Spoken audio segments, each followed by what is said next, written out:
Depressão é a tristeza sem fim. Será? Muito diferente daquele sentimento passageiro ligado a fatos negativos da vida, a depressão é uma doença potencialmente grave que interfere no sono, vontade de comer, vida sexual, trabalho, que está associada a altos índices de mortalidade por complicações clínicas ou até suicídio. Dos 17 milhões de brasileiros que sofrem com depressão, quase 2/3 são mulheres. E as previsões não são animadoras. A Organização Mundial da Saúde, OMS, calcula que em 20 anos a depressão vai ocupar o segundo lugar no ranking dos males que mais matam. Um dos fatores que contribuem para a depressão e a ansiedade são os hormônios. E para esclarecer as nossas dúvidas sobre o assunto, vamos conversar com a doutora Maitê Pimentel. QD. Eita, doutora Maitê, tudo bem? Oi, tudo bem. O assunto é sério, mas recebê-la é sempre uma alegria. Muito obrigada. Seja muito bem-vinda, doutora Maitê. Vamos aos mitos e verdades? Passa para minhas fichas, fazendo favor. Claro.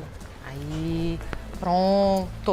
Vamos aos mitos e verdades já para começar o assunto? Vamos sim. Então, ixi, mas tá tudo diferente hoje. Pra cá. Pronto. Vamos lá. Doutora Maitê Pimentel, é mito ou verdade que depressão está vinculada a hormônios? É verdade. Então, assim, a gente acha depressão, é uma coisa da cabeça, que eu tô triste, que alguma coisa me magoou. A gente precisa de um motivo para justificar. Mas muitas vezes não é uma causa factual, às vezes é uma causa hormonal. Então, por exemplo, todo mundo sabe, hipotireoidismo dá sintoma de tristeza, de querer ficar em casa, não querer ter os amigos, parece depressão. Prolactinemia é um hormônio que faz prolactina alta aqui no cérebro, que também dá um desgaste emocional, que dá preguiça. Síndrome de Addison, insuficiência adrenal, dá cansaço, fadiga. Então, às vezes, você acha que está cansado, preguiçoso, não quer fazer as coisas e, na verdade, é um distúrbio hormonal, não é depressão. A depressão pode ser uma consequência do hormônio estar alterado. Perfeito. É mito ou verdade que ansiedade e angústia podem ser tratadas com o mesmo medicamento? Então, primeiro vamos ver o que é a ansiedade e angústia. Angústia é uma sensação tão pesada dentro do coração que talvez entre em desespero. E é a primeira vez que, às vezes, alguns pacientes procuram ajuda médica. Porque procurar um psiquiatra, muitas vezes existe uma barreira. A pessoa luta contra aquilo, mas na verdade, gente, por exemplo, endócrino cuida de hormônios do corpo inteiro, mas a gente não corta a cabeça. E o psiquiatra cuida do hormônio do cérebro, mas está tudo relacionado. E essa questão de você pensar para frente como algo de angústia, lembrando de fatos antigos que desgastam o seu momento, são coisas terríveis para a pessoa ir para frente, dar continuidade, porque coisas ruins acontecem com muita gente, a vida não é feita de flores e é como a gente reage a isso, como a gente se conecta com as pessoas e com o meio ambiente é que a gente vai conseguir ir para frente aos pouquinhos. Então, ansiedade começa a dar taquicardia, começa a dar tremor, começa a dar perda de memória porque você sempre está pensando no amanhã e você nunca está no presente. Isso são alterações de serotonina e dopamina no cérebro. Então, quando a gente fala assim, eu tenho que tomar um remédio para ansiedade, ou para pânico, ou para alguma coisa até de depressão, tem gente que tem medo. Fala, eu vou tomar esse remédio e eu vou ficar viciada para sempre, eu nunca vou parar de tomar. Não, gente. Pensa como, por exemplo, eu falo sempre, sabe as luzinhas do Natal, que é uma conexão, um fiozinho cheio de luzinha? Se 3 ou 4 queimaram no meio das luzinhas, você vai lá, troca a lâmpada, que são os remédios, a gente volta tudo a conectar com o mesmo brilho. Depois, aquilo vai alimentando outros hormônios e o cérebro vai reproduzindo e você pode um dia tirar o remédio. Então, tratem depressão, ansiedade, pânico como uma doença como doença do fígado, doença do coração, que precisa ser tratada no momento certo e você pode depois ter um resgate da produção hormonal novamente. Ótimo. É mito ou verdade que a perda de memória tem relação somente com vitaminas? Isso é um questionamento muito assim comum no consultório. Tô com perda de memória, eu tô esquecendo onde eu pus a chave, palavras. Existem 2 tipos de memória, a memória recente e a retrógrada, né? Que é aquela que você não lembra de lugares, de pessoas, aí é mais questão de demência, de senilidade, de Alzheimer. Mas a memória recente, que é do dia a dia, muitas vezes está vinculada à vitamina, mas também está vinculada à ansiedade, há pânico e há alterações hormonais cerebrais. Então existe já muito estudo científico que a insulina alta no cérebro, ela perde a memória das pessoas. Tanto é que muitos remédios agora, os análogos do GLP-1 que são usados para diabetes, que é quando tem insulina alta, resistência insulínica, são testados e usados hoje para demência e para memória.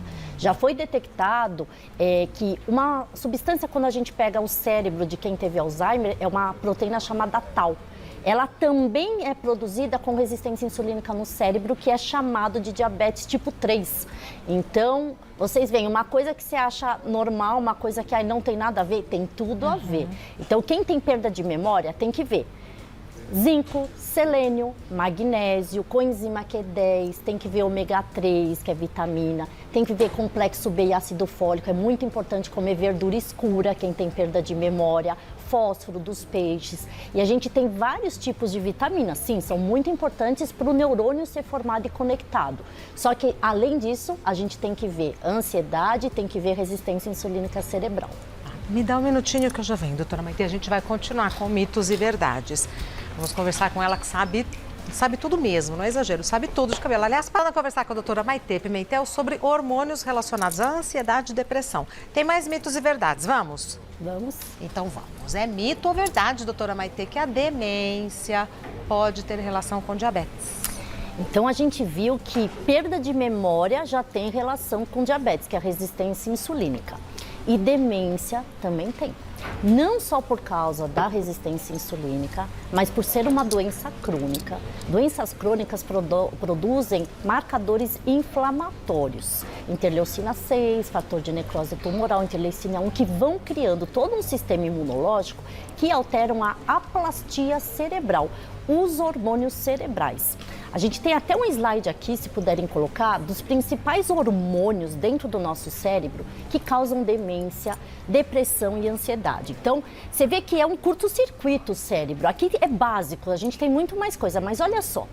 Para vocês entenderem, serotonina, que todo mundo fala, serotonina é o hormônio da paixão, do bem-estar, do prazer, de não procrastinar, de acordar cedo, de ter emoções, cognição e memória. Ele está lá no topo, ele é muito importante para a gente ter memória e ter disposição. Ele é ativado ou desativado por glutamato ou GABA. Então a gente tem hormônios excitatórios, neurotransmissores excitatórios e inibitórios. Então, por exemplo, se você vê um ladrão, você aumenta a adrenalina que está lá embaixo, ó, noradrenalina. Ela vai ativar, excitar por uma via a serotonina. Então você aumenta o que? O poder de corrida, dilata a pupila, taquicardia, para você ter uma reação. Então tudo que você tem que ter reação na vida, você tem que ter noradrenalina. Outro hormônio que é muito importante chama acetilcolina.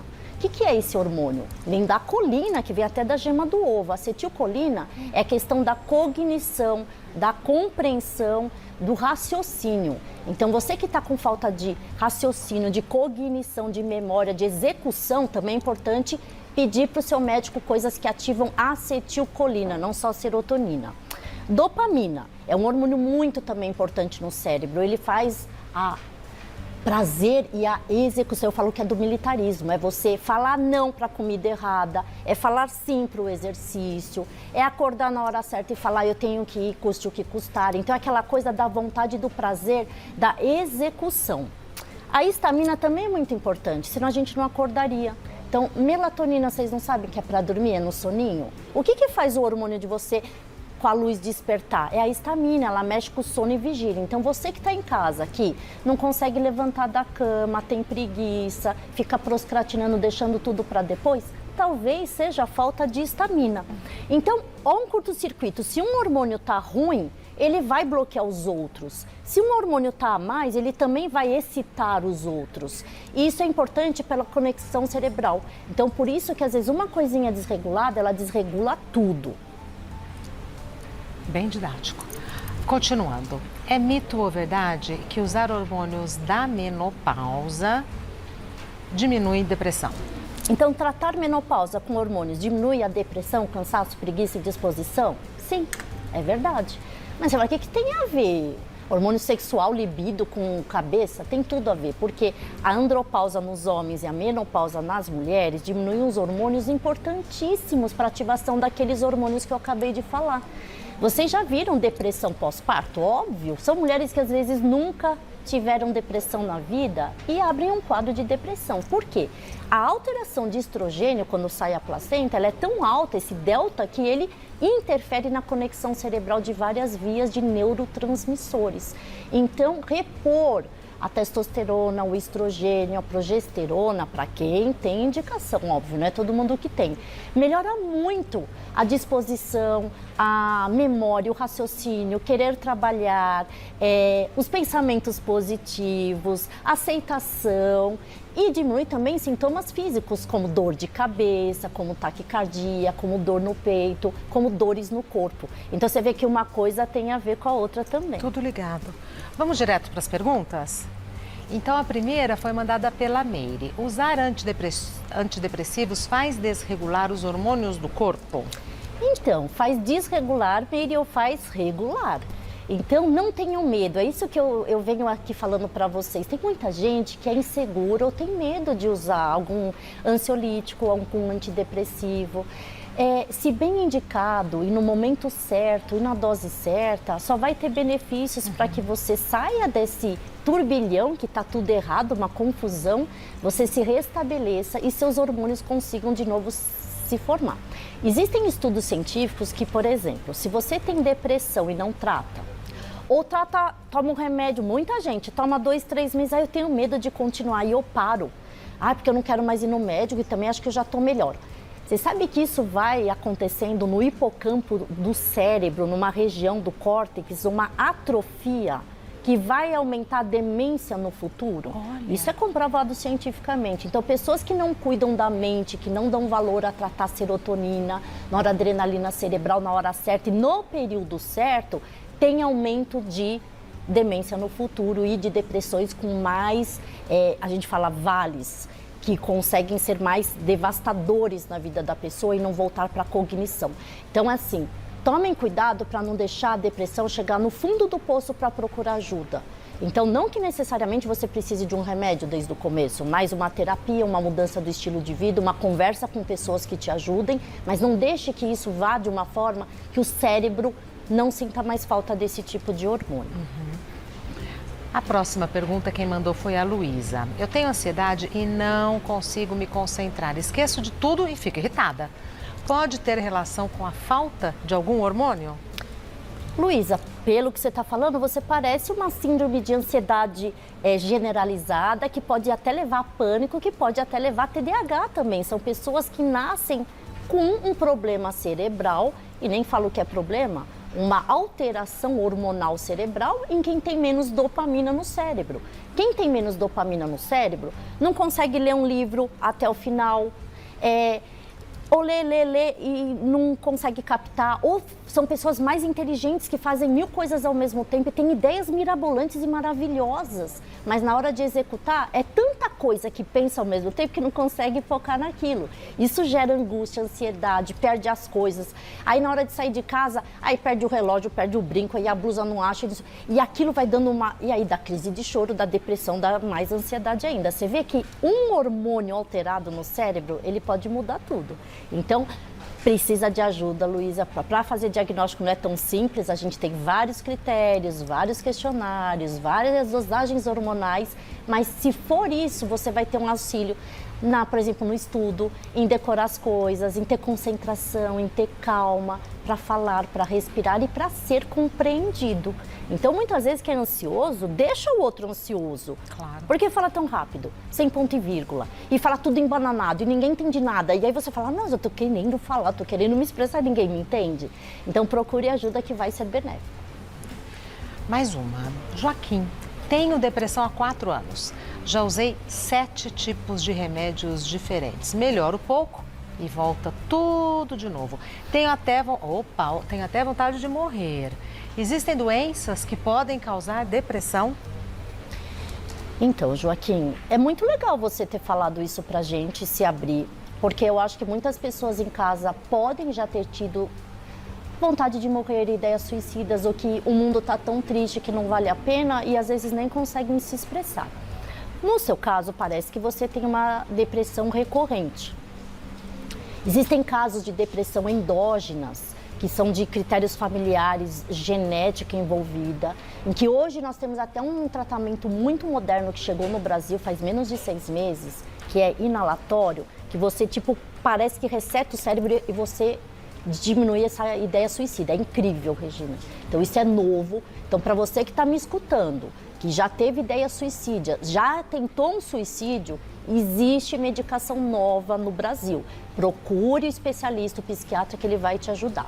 Outra coisa, você que às vezes tem depressão, não se cuida, tem tristeza, não quer fazer as coisas, larga um curso, termina relacionamento, nunca nada tá bom, nenhum emprego serve, ninguém serve, todo mundo é chato, nada... Alguma coisa tá errada. Será que não é alguma depressão que você não tratou? Será que não está observando isso? Será que esse paciente, Joaquim, ele tratou essa depressão de forma correta, pelo período correto? Será que não teve associação correta de hormônios cerebrais, não é só um remédio? Então, são vários questionamentos que o médico faz para poder te ajudar. O que importa é não desista, Joaquim. Existem remédios novos, existem especialistas e você, que bom que você se abriu e pediu ajuda. Só quem passa por um momento muito drástico e terrível na vida, que pensa até perder a vida, é que pode ajudar os outros e pode ter a consciência de que precisa melhorar. Então, obrigada pelo teu depoimento aí, pelo teu questionamento. Para a doutora Maitê Pimentel sobre depressão, ansiedade e hormônios. A próxima pergunta... o Joaquim já foi. Ali, Maria de Lourdes. Perda de memória na infância pode ser causada por falta de vitaminas ou alimentação incorreta? Criança pode ter carência de algum hormônio? Muito bem, Maria de Lourdes. Então, crianças têm depressão com ansiedade, transtornos de humor, TDAH. Sim, crianças também têm, então existe tratamento. Existe falta de vitamina nessa fase? Sim, é muito importante criança não fazer dieta restritiva, dietas mirabolantes, não pode. Criança tem que ter todos os tipos de vitamina porque ele está em formação, não só do esqueleto, mas do cérebro. Então, quais são as vitaminas muito importantes para as crianças? Ácido fólico e vitamina B12, elas vêm das verduras escuras. Então, a maioria das crianças gostam de alface, mas a gente precisa colocar o brócolis, a escarola, a rúcula, grão, nem que seja de forma lúdica ou de forma que eles não saibam, escondidinho, porque isso é importante para formar barra de mielina do neurônio, que isso vai ser para o resto da vida. Criança também tem que ter complexo B, então peixe é muito importante, não só pelo fósforo, mas pela B12. Ovo é muito importante por causa da colina que eu falei para vocês. Ômega 3, então todas as gorduras insaturadas. Os nuts, amêndoas, nozes, caju, castanha do Pará é muito importante para a criança por causa do selênio, do zinco e do magnésio, que também é muito importante para a conexão cerebral. E não desenvolver obesidade, porque a obesidade na criança aumenta a resistência insulínica, que eu falei para vocês que é um hormônio do mal para o cérebro. Outra causa de criança não se concentrar, ir mal na escola e até atraso do crescimento numa baixa estatura é o hipotiroidismo na criança. Então, tireoide é uma glândula a ser avaliada em toda criança que não está prestando atenção na escola. Tá. Mais uma, da Luísa. Eu tenho pânico e medo de usar remédios. Como posso regular os hormônios do meu cérebro? Isso é difícil, porque geralmente quem tem síndrome do pânico, tem ansiedade e precisa tomar remédio, tem medo de tomar remédio. Aí não toma o remédio, aí vira uma bola de neve, né? O que eu faço com meus pacientes que têm pânico, ansiedade, que têm medo mesmo de tomar remédio? Eu provo para eles que eles não têm doença nenhuma. Então eu faço um check-up completo, do cabelo ao pé. O coração, a carótida, os hormônios, as vitaminas, a imunidade e eu provo, você não tem nada. Aliás, doenças cerebrais, elas são o quê? De exclusão. Então, a gente sempre quando fala, eu tenho depressão, eu tenho ansiedade, você tem que excluir outras causas, como eu falei, hormonais e orgânicas, para falar que é alguma coisa da psiquiatria. Quando a gente prova para essa pessoa da segurança, explica a neurofisiologia desses hormônios e começa uma medicação que ela tem segurança no médico do que está falando e dos efeitos adversos que podem acontecer, ela vai acalmando e vai se restabelecendo. Então, para esse tipo de paciente, tem que ter mais cuidado, tem que ter mais paciência e ter uma relação médico-paciente muito estabelecida. E olha, eu vou te falar que muitos deles melhoram, a maioria. Que bom, que bom. Continuando, a Olivia fala, eu uso vitaminas para perda de memória, mas não vejo resultado. Preciso usar algum hormônio também? Então, Olivia, tomar vitamina, se a gente toma complexos de vitamina, sempre vai ter um benefício. Não excesso, porque hipervitaminose também tem efeitos adversos ou errados, mas não faz mal. Agora, não existe assim, eu vou tomar uma serotonina, eu vou tomar uma dopamina, eu vou enfiar uma acetilcolina no meu cérebro, porque são coisas que desregulam, como eu falei, a orquestra do corpo inteiro. Então, talvez você precise sim. Mas aí a gente precisa de uma ajuda médica para entender melhor teu perfil, fazer teus hormônios, a dosagem hormonal, para saber qual é o hormônio na dose certa. Mas é um questionamento sim, você que toma em casa vitamina para memória, para cérebro e não resolve nada, talvez seja hormônio e não vitamina a causa desse problema. Doutora Maitê Pimentel tem um site que é maitemedica.com.br, Maitê, M-A-I-T-H-E, maitemedica.com.br, e ela está no Instagram da mesma maneira, Maitê_médica. Anotou? maitemedica.com.br é o site. E o Instagram, Maitê_médica. Doutora Maitê, muito obrigada. Obrigada a você, Rê. Bom, passou bem os feriados? Nem perguntamos, já entramos direto Eu fiquei no em São assunto. Paulo, trabalhei e estudei. Pronto. Fiquei Maitê. quietinha. Maitê. É a Maitê.